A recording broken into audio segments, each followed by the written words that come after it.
Hello students, welcome to question of the day series and this is a very beautiful question and जहाँ पे हम successive percentage का एक ऐसा concept सीखेंगे जहाँ पे जो परसेंटेज चेंज है वो अननोन है। और इस तरह के काफ़ी क्वेश्चन डेफिनेटली एग्जाम में बनते हैं कि जहाँ पे आपको परसेंटेज चेंज तो रहेगा लेकिन वो अननोन रहेगा, तो उसको कैसे टैकल करना है, राइट।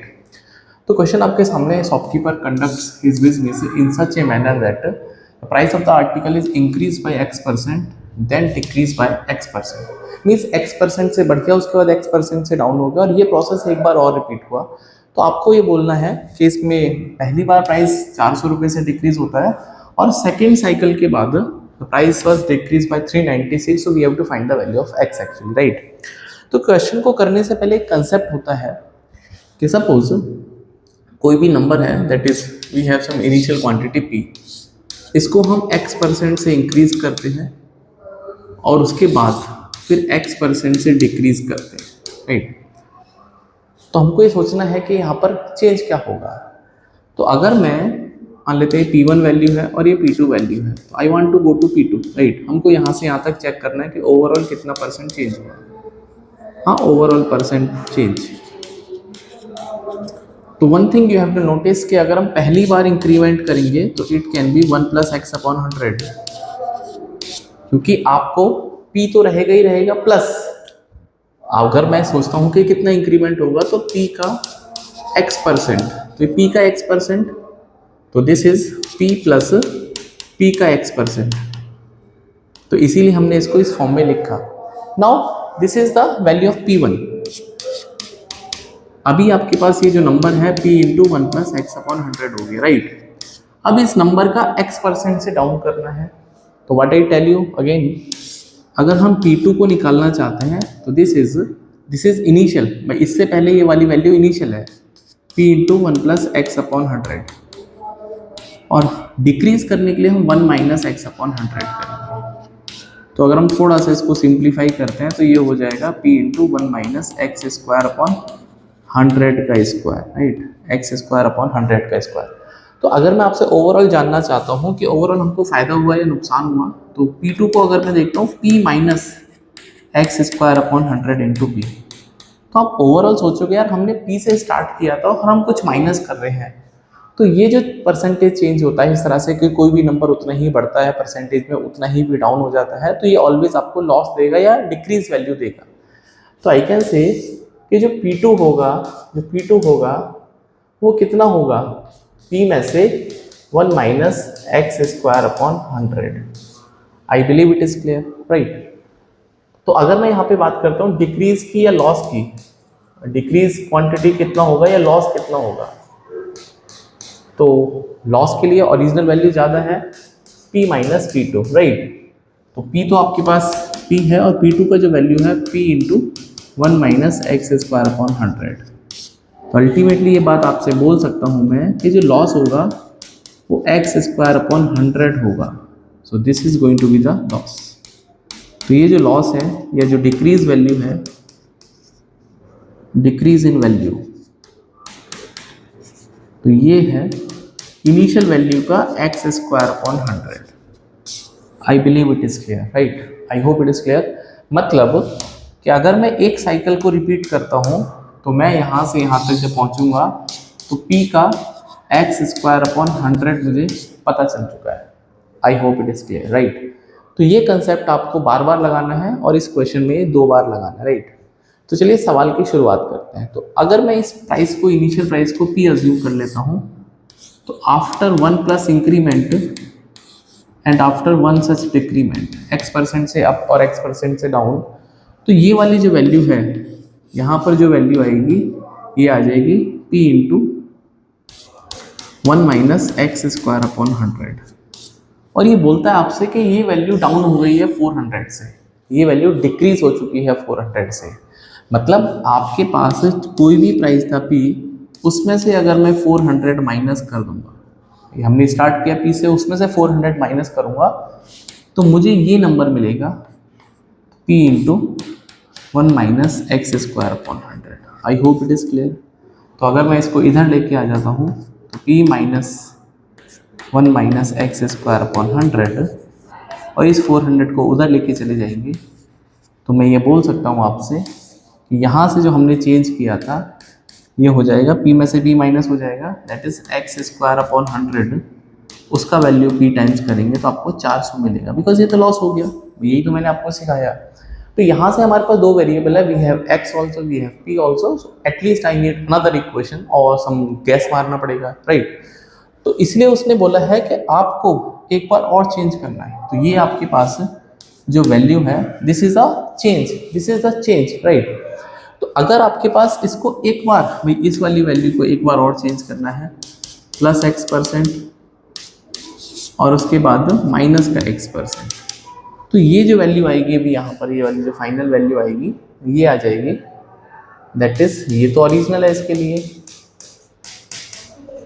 और इसको हम एक बार और चेंज करेंगे, दिस इज द ओरिजिनल, इसके लिए इस सक्सेसिव चेंज के लिए ये आपके पास ओरिजिनल नंबर था, इसको आपने दो बार चेंज किया तो ये वैल्यू आ गई, ठीक है। तो अगर मैं यहाँ पर इसको अगर मैं फॉर एग्जांपल हम P2 नाम देते हैं और इसको हम P3 देते हैं, तो P2 ज़्यादा होगा P3 कम होगा, because I told you x% increase और x% डिक्रीज आप हमेशा लॉस या डिक्रीज वैल्यू देगा।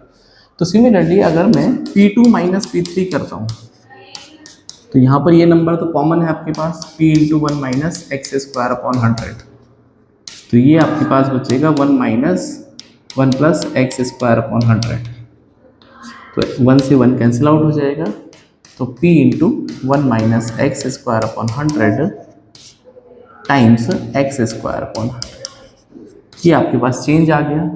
और ये जो सवाल में चेंज दे रखा है वो 396 का दे रखा है। आई hope it is clear, right, I hope it is clear. अब सवाल ये है कि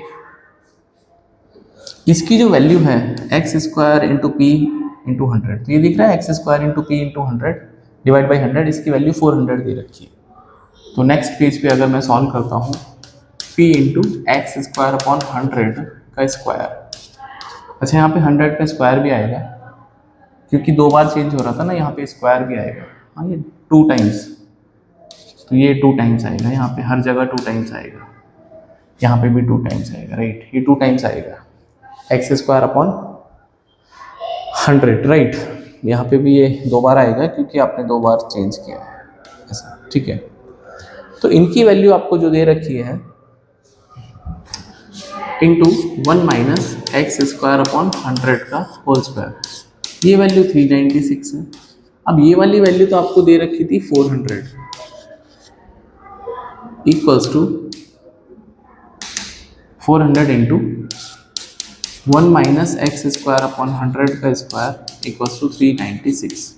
तो इसको इधर लेके आ जाते हैं भाई, 400 minus 400 into x square upon 100 का होल स्क्वायर इक्वल्स टू 396। तो यहाँ पे इसको इधर लेके आएंगे तो 4 equals to 400 into x square upon 100 into 100, तो ये कैंसिल आउट हो जाएगा 4 टाइम्स और ये 4 से 4 कैंसिल आउट हो जाएगा, एक्स स्क्वायर का वैल्यू 100 आएगा, इसका मतलब x का वैल्यू 10 आएगा, प्लस माइनस 10% आएगा, राइट। तो x can be a negative number also, but अगर हम इसको ओवरऑल परसेंटेज चेंज में देखेंगे तो ये आपका 10% होगा। आई होप आपको ये समझ में आया होगा कि किस तरह से हमने इसको टैकल किया, और ये एक सक्सेसिव परसेंटेज चेंज का एक अच्छा लर्निंग कंसेप्ट हुई था। आपको 2-3 बातें आपको यहाँ पे सीखने मिली होंगी कि किस तरह से हमको चीज़ों को अप्रोच करना है। आई believe it is clear, right. अगर हम थोड़ा सा और दिमाग लगाते हैं तो मुद्दे की बात यह है कि आपके पास कोई भी क्वांटिटी है P, उस पर आपने x% का इंक्रीमेंट करा और उसके बाद x% का डिक्रीज करा, तो ये जो वैल्यू आएगी ना P1 फॉर एग्जांपल, ये जो वैल्यू आएगी P1 ये हमेशा डिक्रीज वैल्यू आएगी। और ये जो अंतर है आपको दे रखा है 400 रुपये का, ये जो अंतर है वो कितने का दे रखा है 400 रुपये का। तो समझने वाली बात यह है कि जो 400 रुपये है, जो 400 रुपये है वो P का P का एक्स स्क्वायर अपॉन 100 टाइम्स है। आई believe it is clear, right. मतलब जब आप पहली बार चेंज करोगे तो 400 रुपये का लॉस हो जाएगा, तो लॉस कितना होगा इनिशियल क्वांटिटी का एक्स स्क्वायर अपॉन 100 का स्क्वायर, एक्स स्क्वायर अपॉन 100 का स्क्वायर। समझ में आती इतनी बात। इसका मतलब अगर मैं यहाँ पर इस वैल्यू को देखता हूँ तो ये P माइनस 400 है, कितना है ये वैल्यू P माइनस 400। अब इसको एक बार और इंक्रीमेंट करना है x% और फिर से इसको डिक्रीज करना है x%। तो यहाँ पे जो वैल्यू आएगा P2 तो P2 भी एक्स स्क्वायर अपॉन 100 होगा। भाई P2 भी मतलब जो लॉस है यहाँ पर ये 396 का लॉस है एक तरह से। तो अगर मैं 396 की बात करता हूँ बच्चों, ये P माइनस 400 का, क्योंकि इससे पहले आपके पास ये ओरिजिनल था ना, इसका एक्स स्क्वायर अपॉन 100 हो जाएगा। तो यहाँ से एक बात आपको समझ में आनी चाहिए कि this is very easy to solve. तो अगर मैं इसको यहाँ से कैंसिल आउट कर देता हूँ और अगर मैं इसको और सिंप्लीफाई कर देता हूँ 4 से 100 और 4 9 जा 36 और 4 9 जा 100 अपॉन 99, तो मैं ये बोल सकता हूँ कि 100 अपॉन 99 की जो वैल्यू है बच्चों P अपॉन P माइनस 400 के बराबर है। तो from here I can get the value of P also, right. तो ये हो जाएगा 100P minus 40,000 equals to 99P। यहाँ से P का वैल्यू 40,000 हो जाएगा। और जैसे ही आपके पास P का वैल्यू पता चलेगा you can find X very instantly, right. तो अब तो X निकालने के लिए कुछ मेहनत नहीं करना है।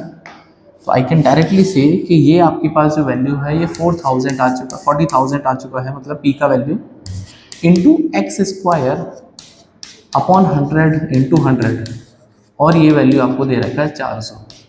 तो ये 2 0 से 2 0 कैंसिल आउट हो जाएगी, और ये 1 और ये 100 से 100 भी कैंसिल आउट हो जाएगा। तो यहाँ से जो वैल्यू आएगी वो एक्स स्क्वायर का वैल्यू 100 आएगा, which implies x equals two plus minus 10%। तो यहाँ पे हम इसको 10% ही अज्यूम करेंगे।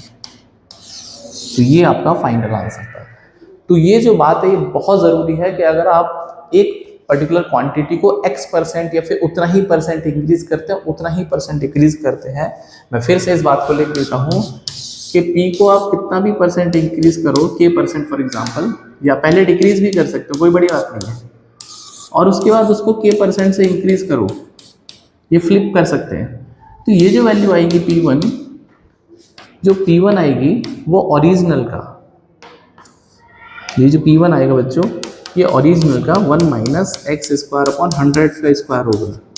लेकिन अगर मुझे चेंज पता है, वही यहाँ से यहाँ तक सपोज जो चेंज हुआ है वो चेंज हुआ है, for example I am saying x, for example x, तो जो एक्स है क्योंकि ऑलवेज ये डिक्रीज होगा, लॉस होगा, हमेशा डिक्रीज होगा या लॉस होगा, तो जो एक्स होगा वो इनिशियल का के स्क्वायर अपॉन 100 स्क्वायर। तो ये बात आपको समझनी है, तो बहुत ज़रूरी बात है, राइट। सिमिलरली अगर मैं इस साइकिल को एक बार और करता हूँ आगे और फिर एक बार और डिक्रीज करते हैं, तो ये जो वैल्यू आएगी P2, तो जो P2 आएगा, जो P2 आएगा, अगर मान लो ये आपको चेंज दे रखा है y, हाँ y से डिक्रीज हो गया, डिक्रीज ही होना, इंक्रीज हो ही नहीं सकता।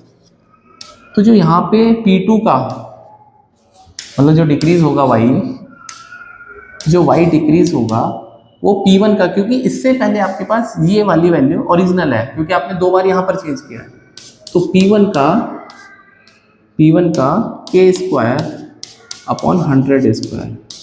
तो प्लीज़ आप इन दोनों कंडीशंस को याद रखेंगे so that you can simplify the question very easily. So इसी तरह के सुपर कंसेप्ट को समझने के लिए please join QuantPrep 99। So see in the next video, till then bye, take care and please do subscribe QuantPrep 99।